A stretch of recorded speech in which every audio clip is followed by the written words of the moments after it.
The news coming out of Dallas has sent shockwaves throughout the NFL world. Derrick Henry, the two-time rushing champion and one of the most dominant power backs of the past decade, is officially heading to the Dallas Cowboys in what many are calling one of the boldest midseason moves in recent franchise history. For years, Cowboys fans and analysts alike have dreamed of a pairing like this, a thunderous backfield presence behind one of the most physically imposing offensive lines in football. Now, it's no longer a fantasy. Derrick Henry, also known as King Henry, is packing his bags and joining America's team. This move isn't just about stats or name recognition, it's about identity. It's about Jerry Jones finally making a true, aggressive push to win now, to put the Cowboys back into Super Bowl contention, and to reassert dominance in the NFC. The fact that this trade materialized now, just past the halfway point of the season, says volumes about the urgency in the Cowboys' front office and coaching staff. The team has hovered near the top of the NFC standings, but inconsistency in the run game and red zone efficiency has left something to be desired. And now, with a player like Henry in their arsenal, the Cowboys are sending a clear message to the rest of the league: they're going all in. This moment is particularly significant when we consider the context. Last offseason, Derrick Henry was very publicly interested in coming to Dallas. He even mentioned that it would have been a perfect situation. He has a home in Texas, he understands the culture, and he admired the team's potential to contend. Yet, despite the mutual interest, the Cowboys never even reached out to him. Fans were baffled, analysts were stunned, and Henry himself was surprised that Dallas didn't make a single phone call. The Cowboys' front office, when pressed about their lack of effort, cited cap space constraints and an evolving offensive philosophy that they claimed didn't suit Henry's downhill running style. They believed the offense was shifting toward a quicker, more dynamic passing attack under head coach Mike McCarthy and offensive coordinator Brian Schottenheimer. But watching the Cowboys struggle in short yardage and red zone situations throughout the first half of this season proved that the absence of a physical, elite-level back like Henry was holding this team back. Tony Pollard, while explosive and skilled in open space, lacked the punishing edge to grind out tough yards late in games. Rico Dowdle has potential, but he's still developing. The experiment of rotating situational backs simply wasn't producing the consistency Dallas needed to control tempo and finish drives. With the addition of Derrick Henry, all of that changes. This isn't just a personnel upgrade, it's a full-blown shift in philosophy. Henry brings a unique combination of brute strength, exceptional vision, and surprising long speed that completely transforms the way defenses must prepare for the Cowboys. Defenders won't be able to key in on Dak Prescott's passing game without worrying about being punished by Henry between the tackles. It opens up the entire playbook.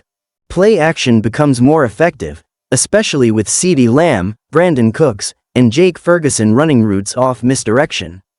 Defenses will be forced to stack the box, which will create more one-on-one opportunities on the outside. Henry's presence not only gives the Cowboys a consistent ground threat but also creates a domino effect of efficiency for the entire offensive unit. Imagine 3 road and 2 situations where the Cowboys no longer have to rely on complex reads or quick passes. They can simply hand it off to a 6'3", 247-pound bruiser who averages over 4.5 yards per carry in his career. Henry is a chain mover, a clock killer, and a tone setter, the kind of back who wears down defenses over 4 quarters and takes control of games in the 4th. From a leadership standpoint, Henry is just as valuable. He's known as one of the hardest working and most disciplined players in the NFL. His training regimen is legendary. This isn't a player coming in looking for a final payday. Henry wants to win. He's still hungry for that elusive Super Bowl ring. That fire will bring a new level of intensity and accountability to the Cowboys' locker room, especially among the younger players. On a team already filled with stars like Micah Parsons, CeeDee Lamb, and Dak Prescott, adding a no-nonsense veteran like Henry will help stabilize the culture and push everyone to elevate their game. And make no mistake, Henry still has plenty of gas left in the tank. While some question the longevity of running backs, Henry has proven year after year that he is built differently. He's maintained elite production into his 30s, and his running style, while physical, is also smart. He knows how to protect his body, when to lower his shoulder, and when to get out of bounds. His vision and football IQ allow him to stay effective even when his straight line speed begins to taper. Now let's talk implications beyond the field. This trade is also a massive win from a business and branding perspective. The Dallas Cowboys are already the most valuable sports franchise in the world, but adding Derrick Henry boosts their marketability even more. Jersey sales are about to skyrocket. Primetime games will draw even bigger ratings. Social media engagement will explode. Henry is a household name, and pairing him with the Cowboys brand creates a commercial juggernaut. For Jerry Jones, this isn't just about football, it's about spectacle. He knows how to make a splash, and he's done it here in a way that ignites fans and sends a message to sponsors, networks, and competitors that the Cowboys are once again a team of relevance. But business aside, the real question on everyone's mind is, does this move actually push the Cowboys over the top? Can Henry be the missing piece that finally gets Dallas back to the NFC Championship and beyond? Looking at the NFC landscape, the answer might be yes. The Philadelphia Eagles and San Francisco 49ers remain formidable opponents, but both teams have shown defensive vulnerabilities, especially against physical running games. The 49ers' front seven is elite, but even they can struggle when opposing teams dominate time of possession and wear them down late. Philadelphia's secondary has been suspect, and if Dallas can force them into single high safety looks, Prescott will have opportunities to strike deep. With Henry in the backfield, the Cowboys can finally control the clock, sustain drives, and force opponents to play their game. This is the kind of balance they've lacked in previous playoff runs. It's also a strategic counter to the explosive offenses they'll likely face in the postseason. If Dallas can establish the run early, it limits possessions for quarterbacks like Jalen Hurts or Brock Purdy. It puts pressure on them to be perfect because Henry shortens the game and keeps Dallas' defense fresh. From a financial standpoint, this move isn't as risky as it may appear.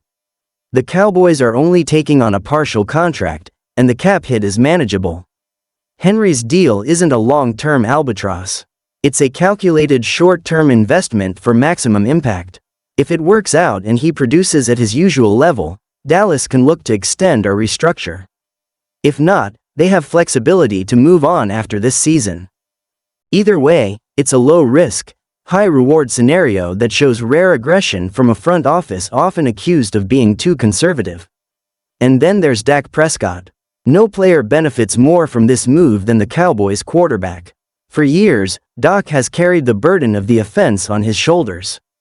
Every incomplete pass, every sack, every failed drive, he's taken the blame. But now, with Henry behind him, that burden is shared. He doesn't have to be Superman. He just has to be efficient, smart, and opportunistic. Play action will buy him more time. Defenses will be more hesitant to blitz. Passing windows will open, and most importantly, the pressure to convert every road and short through the air is gone. This could be the year where Dak finally puts it all together, not because he's doing more, but because he finally has the support to do less. On the defensive side of the ball, there's a trickle-down effect as well. A more balanced offense means fewer 3-and-outs. That means the defense stays fresh. It means Micah Parsons can pin his ears back and rush the passer with full energy in the fourth quarter. It means the secondary isn't constantly being asked to defend 70 snaps a game. Football is complementary, and Henry's arrival strengthens both sides of the ball. The Cowboys, who already rank near the top in defensive efficiency, will now have a margin of error, something they haven't had in years. They can afford to bend a little without breaking because the offense can respond with long, grinding drives that end in touchdowns rather than field goals. And let's not forget about special teams. A better run game means better field position, fewer punts, and more kickoff control. It's the hidden yardage that adds up over the course of a game and a season. There will be skeptics, of course. Some will say Henry is past his prime. Others will argue that the Cowboys gave up too much draft capital for a position that many teams now devalue. But sometimes, championship windows demand boldness. You don't always get to build the perfect team through long-term planning and cautious spending. Sometimes, you have to go all in when the moment calls for it. And for Dallas, that moment is now. They've got a veteran quarterback in his prime, a star-studded defense, and a hungry fanbase that's waited nearly 3 decades for a Super Bowl return. Derrick Henry isn't just a player, he's a statement. He's a message to the locker room, the league, and the world. The Cowboys aren't waiting anymore. They're not thinking about 5-year plans or draft grades. They're thinking about January. They're thinking about hoisting that Lombardi trophy. And for the first time in a long time, Cowboys fans have every reason to believe that dream might just become a reality. Henry's arrival changes everything. It changes expectations. It changes strategy. And, if everything goes according to plan, it might just change history.